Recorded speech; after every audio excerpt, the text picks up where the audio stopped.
everybody, and welcome to Mason Zero ASMR. I am Sophia, and I am doing this video all by myself. This is my deck tech of my modern deck as Kiora and Whelming Wave deck, basically. As you can see here, some of the two key elements are the Kiora from Battle for Zendikar and the dual deck, Kiora vs. Elspeth.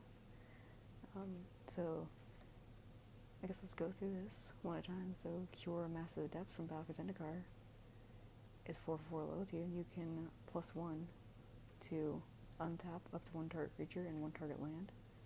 -2 to reveal the top 4 cards of your library, and you may put a creature card and or land card from among them into your hand and the rest to your graveyard. And her ultimate -8, you can emblem with whenever a creature enters the battlefield under your control, you may have it fight target creature. Then put 3/8/8 blue octopus creature tokens onto the battlefield. So with my deck, this works well because it is basically a Krakens and Leviathans, Octopus and Serpents deck. So having that, untap a target creature and a land is nice. Putting obviously the octopus onto the battlefield would be nice if I got our ultimate.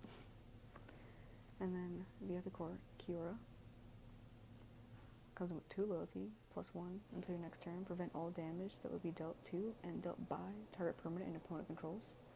-1 to draw a card. You may play an additional land this turn, which is really nice for ramping up to the bigger Leviathans and stuff. And your -5, you get an emblem with at the beginning of your end step, put a 9/9 blue Kraken creature token onto the battlefield, which is just ridiculous. So yeah, that works well, especially getting out big creatures if I can get their ultimates out. Now, what this deck is really centered around is Whelming Wave, which is 2 and 2 blue for a sorcery to return all creatures to their owner hands except for Krakens, Leviathans, Octopuses, and Serpents. And so of course I have 3 of those. Should have more, but that's nice for, just board wipes, since pretty much all my creatures are of these creatures, any of these creature types. So, it just removes all of their creatures, which I wish I had one. If you saw one of the other videos where Mason completely destroyed this deck you played 4 games, I think, or something like that, and yeah, I got destroyed. But it would be really nice against that kind of deck where it's just a tokens deck and I can just return all the tokens to their owner's hand, but they don't return, they leave the game instead. So got the Whelming Wave, and then for other sorts of removal, I guess, for this deck, I have Crush of Tentacles, which is 4 and 2 blue, but it has a surge cost. You return all non-land permanents to their owner's hand, and if its surge cost was paid, you put an 8/8 blue octopus creature token onto the battlefield. So you got those octopus tokens again, which are nice. It is pretty expensive to pay for its surge costs. If I even have another spell that can bring it for its surge, but just returning all non-land permanents to their owner's hand is nice. Another sort of removal if I don't have my big creatures out yet and they just have a ton of little things, so it's nice. And then Fog, prevent all combat damage will be dealt this turn, which is nice. Some of my more green protection there in the early game. And Druids from Deliverance, which is only 1 more than Fog is, but you prevent all combat damage will be dealt to you this turn, but then you populate, which this card I am thinking about actually taking out this deck just because I don't have very many token making cards. We saw all of them already. Crush of Tentacles and both Kioras are the only sort of token generators in this deck. So I'm debating removing this and just putting another fog or something, but it works well just to prevent all combat damage again in the early game. Okay, now on to the more key creatures in this deck. This is basically the game winner creature right here, Stormtide Leviathan. It is 5 and 3 blue for an 8/8 with Island Walk, so it can't be blocked as long as defending player controls an island. But when it comes in, all lands are islands in addition to the other types. So who cares what colors they're playing, because it makes them all islands, and then has Island Walk, so it can't be blocked. And then creatures without flying or Island Walk can't attack. So that's just, it shuts down most decks unless my opponent has a creature with flying. But even then, this thing's an 8/8, so they'll pretty much have to block with their flyers against this thing. So it's pretty much the game ender right here. It costs a lot, and I will show you some ways that I can get it out, cheat it into play without necessarily paying its mana cost. So got 4 of those. And then I have another Leviathan. I actually just put this one into the deck recently, so I haven't really had a chance to play it. But it's X, a green and a blue. For a 0/0, it has flying, and when it enters battlefield with X, +1/+1 counters on it. So I can just make it really big if I have a lot of mana later on. And then I have a few shapeshifters here, which are really nice for this deck, especially with the Whelming Wave, because they're every creature type. So, except for this Clever Impersonator, it's a 2 for a 2 blue, and I have it as a copy of any non-land permanent on the battlefield, which can be good. I've played this sometimes in the early game, where I don't really have anything out, and there's one creature where they're just destroying me with it, so I have this come out as a copy of that card, which sort of helps, even the playing field a little bit. Or, if I have in the late game, I can have it come out as a copy of one of my Stormtide Leviathans, or something like that. So this has been a very useful card. I really like it. And then this is around a couple of actual shapeshifters where they have Changeling. So they're every creature type at once, which is really nice for the Whelming Wave. It doesn't actually remove these cards. It's 1 and 1 blue for a 1/1, and I can pay 2 and a blue, and target shapeshifter becomes a copy of target creature until your next turn. So all through your opponent's turn, it's also that creature. So it can be, again, another Stormtide Leviathan. It could be, this could be a copy of one of their big cards or something like that. So it's just a really nice shapeshifter. And now this Sealock monster is an octopus. If you might have noticed, I don't have any serpents. They're all just Leviathans.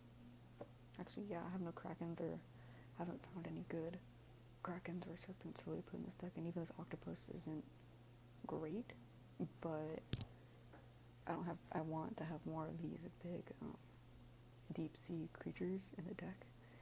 So, Sealock monster is 3 and 2 blue for a 5/5, and it can't attack unless defending player controls an island.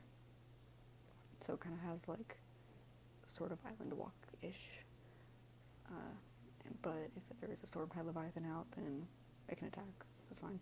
It can pay 5 and 2 blue for Monstrosity 3, where it gets 3 +1/+1 counters, and when it becomes a monstrous, a target land becomes an island, in addition to the other types, so it helps itself attack if you can make it monstrous, which, that's a lot of mana right there to try to make it just so that way one land will become an island.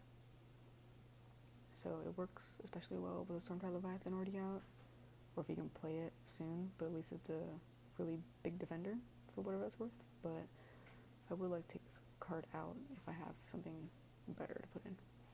So I am welcome to suggestions, definitely, on that front. Okay, so some of my, let's see, I guess, cheat things into play. So I have another creature, which it does not fit in the deep sea creatures, Genesis Hydra. It is X and 2 green for Plant Hydra. When you cast Genesis Hydra, reveal the top X cards of your library. You may put a non-land permanent card with converted mana cost X or less from among them onto the battlefield, then shuffle the rest into your library, and enter the battlefield with X +1/+1 counters. So that's nice for, if, of course, I have to have enough mana to put that in to play with X +1/+1 counter, which will hopefully equal at least 8, X equals 8, so that way if I can find a Stormtide Leviathan, I can just play it. But then it also just is a big creature, and that's great. Now, this one definitely is a cheat into play, Quest for Ula's Temple, which is another sort of key card that I built this deck around. So it's at the beginning of your upkeep, you may look at the top card of your library. If it's a creature card, you can reveal it and put a quest counter on this card.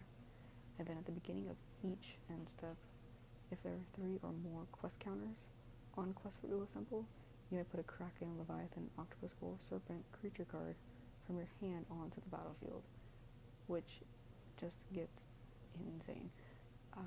So obviously there has to be enough creatures to really get this out, and most of this deck is a creature, I think. Yeah, actually most of this deck is a creature, so it's not too hard. Every time I have played this on turn 1, I actually have only managed to get 3 counters one time, but then at each end step I can put a creature onto the battlefield, even on my opponent's end step. So that's really cool. I like this card a lot, and it definitely is my cheap big things into play without paying its mana cost, so I can literally have a blue for the entire game and just be revealing creatures every turn and then just play them. So that's nice. And then I have Unexpected Results, which, if you did watch the video I played against Mason, I did play this. It can get crazy, but sometimes it is disappointing also. So it is 2, a green and a blue for a sorcery, where you shuffle your library, then reveal the top card. If it's a non-land card, you may cast it without paying its mana cost. If it is a land card, you may put it onto the battlefield and return unexpected results to its owner's hand. So, non-land card, you can cast without paying its mana cost. The only 2 cards in this deck where this really sucks with is the Genesis Hydra and the Nimbus Swimmer, since they're X and they're 0/0. So, they immediately come in and die because there's no mana cost. But otherwise, it is really good. Unfortunately, when I have played this card, I have found the Nimbus Swimmer, and it immediately died. But otherwise, it's just, you get something huge out, hopefully, or you get a land out, and then you get to return it to your hand and play it again next turn if you still have nothing to play. So, I like this card. It is, hit or miss. It's definitely taking a chance, but if I really have nothing else in my hand, it is nice just to be able to shuffle my library, and if I'm just drawing nothing good. So that's sort of my cheat things into play, I guess. As far as other creatures in this deck, I have this Tauren Elemental. It is 4 and 1 blue for 3/5 with flying, and whenever it attacks, tap all creatures defending player controls, which is great. And then I can pay 3 and 2 green in this case to put it from exile onto the battlefield tapped, which you can only cast that as a sorcery. There's not a lot of things where, this is good against a deck that can put things into exile, but I haven't really played against those too many. But, just the fact that every time it attacks, you tap down all of the other players' creatures. And then I have, let's see here, some of the key other mana fixing, I guess it would be, is I do have Krufix, God of Horizons, which is 3 a green and a blue for a 4/7. It has indestructible, but as long as my devotion to green and blue is less than 7, it isn't a creature. But I have no maximum hand size, and if unused mana would empty from my mana pool, it becomes colorless instead. So if I have nothing to play, just start tapping all my land, it becomes colorless, and then in the next turn I have all of that at my disposal, and maybe I could cast a Stormtide Leviathan with that colorless mana. So just a great thing, and once it's a creature, it's huge. And I have Cura's Follower. Now this one is great and pretty key to this deck because it can untap a target permanent. So I can untap a land. In particular, I can untap Cynic Growth Chamber, so that taps for 2. I do have to return a land to my hand when it comes in, but once it's out and it's up, I can tap it, untap it again with Cura's Follower, then tap it for more mana, which is fantastic. This especially works in great combination with Kiora, where I can untap up to 1 target creature and 1 target land. So I can tap it again for mana. They're both tapped down. Kiora untaps both of them, do it again. So, you know, I can definitely get a lot of mana ramp well with those kind of cards out. And I do have only 3 of them at the moment, but it is a pretty great card for this deck. And then just another sort of mana fixing is Elvish Mystic, which is a green for a 1/1, and you can tap it to add green to your mana pool. So just a good card for that. Okay. Now, and especially game, I guess I shouldn't talk about that yet. One more thing that I can draw cards. So this Urban Evolution, it is 3 for a green and a blue sorcery, where I draw 3 cards, and then I might play additional land this turn.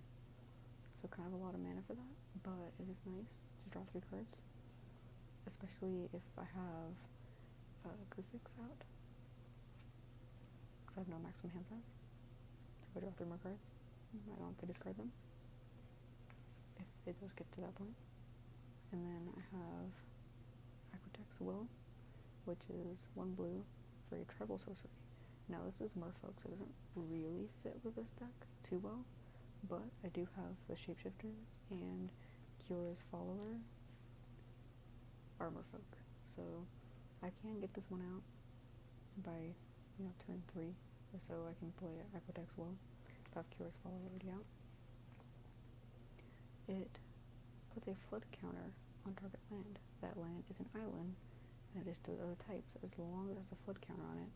If you control Merfolk, draw a card. I don't usually need to put a flood counter on target land. It does. That is one more thing that kind of helps with that Sea Lock monster. The octopus, where it needs defending player controls an island. I can play the Aquatex Will, make one of their lands an island, and then this can attack. It's kind of in the future, since I could play this on turn 3, but I can't play this until turn 5. But it is mostly especially nice just for the draw card aspect. It's basically pay 1 to draw a card, which is nice. Okay, now for basically the game-ending equipment is Illusionist's Bracers. It costs 2 for equipment. Whenever an ability of equipped creature is activated, if it isn't a mana ability, copy that ability. You may choose new targets for the copy. It has equip 3, so it costs 5 total, but the game ending combo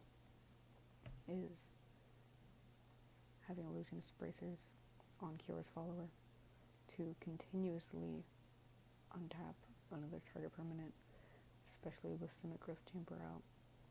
And definitely if I have Groove Fix out, where no mana would ever empty from my mana pool, but not even that matters, because I can make infinite mana in one turn and play whatever I want. So that is definitely the game ender right there, especially when I have something like the Genesis Hydra, where you can look at the top X cards of your library and play any of them. There we go. This is Hydra. We can look at the top X, reveal the top X, and play any permanent. So I actually have used that, where I brought this out. Actually, I believe I played this combo, had infinite mana, but I used one for Aquatex Will, drew a card, happened to draw Genesis Hydra. I played that, had X equal 20, so I revealed my entire library, and I chose a Stormcry Leviathan, of course, from among those, and put that onto the battlefield with this 20/20, or basically infinite, because I'm just revealing the top cards. I'm not actually drawing them, so I can reveal as many as I want, technically. So have an infinite plant Hydra creature onto the battlefield. Sadly, that game I still lost, which is very unfortunate and embarrassing for this deck, but that is essentially the combo right here, because then I can really cheat things into play with that. So this is my deck. Please tell me what you think. If there are any suggestions that you have that might make it better. I know that this deck is definitely a work in progress. I've been changing it a lot, but I think it's at a pretty interesting state right now, because, you know, I have the cheap things into play aspect, have the big things aspect, have sort of the removal for the early game when I don't have things out yet. So that's kind of a mix of a lot of things, but I think I like it, but definitely open to more suggestions that can make it even better. So please tell me what you think, and a like and subscribe on this video, and I will hopefully see you next time. Bye.